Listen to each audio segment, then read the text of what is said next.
For News OK, I'm Dave Morris here at the Opubco Studios for Rick and Nick's weekly update. It's a look ahead to the stories you can find in the Oklahoman. And fellows, thank you so much for joining me today. I appreciate your time. And kind of a serious story right off the top, Rick. A man convicted of killing a convenience store clerk nearly 37 years ago, sentenced to die by injection. But there's another angle to this story as well.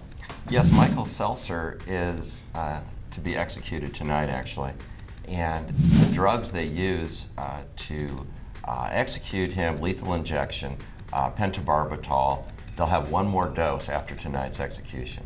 And it'll be an open question on how they will be able to execute people without that key ingredient for the lethal cocktail. And you mentioned this is not the first time there's been a shortage of a lethal cocktail that Oklahoma has gone through. Right. Previously they used thiopental as the barbiturate to knock out the person to be executed, and they ran out of that. And they had to get a judge's permission to use the pentobarbital, and now they're about ready to run out of that. So we'll see what happens with it. So moving forward, they might have to have another judge's order to get another lethal dosage of whatever's perhaps deemed humanely for the situation. Perhaps. Gotcha. Well, of course, that story will be in the Wednesday edition of the Oklahoman, and Nick will bring you in now because there's important matters going on at the City Council today. Yeah, Oklahoma City Council is having their weekly meeting today, and they're getting their first peek at the city's fiscal year 2013 budget. We're expecting it's going to be about $950 million. It's going to be about a $30 million boost from last year's fiscal budget. We're told from our city beat reporter, Michael Kimball, who's out there covering today, that there should not be any cuts for departments, which has been something that city departments have been dealing with here, I think, going on 2-3 years now. So it's well, it's not a significantly huge jump over last year's budget. There is, that silver lining in there that departments will not be taking budget cuts, at least how the preliminary figures look right now. The preliminary budget is indicating some pretty good news for city workers here. That's what it appears, yeah. This is going to be something that, like we said, is the first peak today. And as the weeks go on and they have their Tuesday meeting each week, Michael Kimball will kind of get into the meat of the budget, dive into some of the issues, and we'll be bringing our readers hopefully a look at what all the different departments in the city are going to be facing here. You guys tired today? Thunder went late last night again. Very late. And speaking of city budgets, all the revenue coming into Bricktown is great for the budget. Sales tax, parking, nightclubs, restaurants, everything is going crazy down there. Not only with the Thunder, but everything going on down there. And I was at the game last night, and it was wild.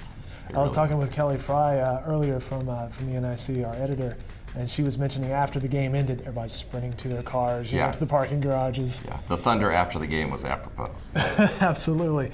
Well, speaking of downtown, the Crosstown is undergoing some construction. Right. This is a project to dismantle the old Crosstown I-40.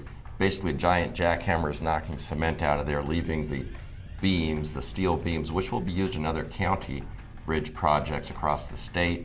They'll be going through that dismantling project until January. Eventually, that alignment will be used for a downtown boulevard. And there was some parking underneath that Crosstown, right?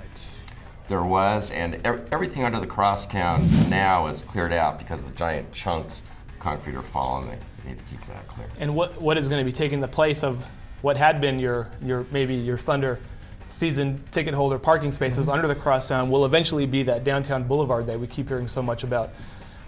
It's going to be a several months process. I think they're saying somewhere around January 2013 before they have the whole Crosstown knocked down. And then hopefully you start construction on the downtown boulevard. Governor Fallin, James Lankford were out at the Crosstown yesterday watching it being dismantled.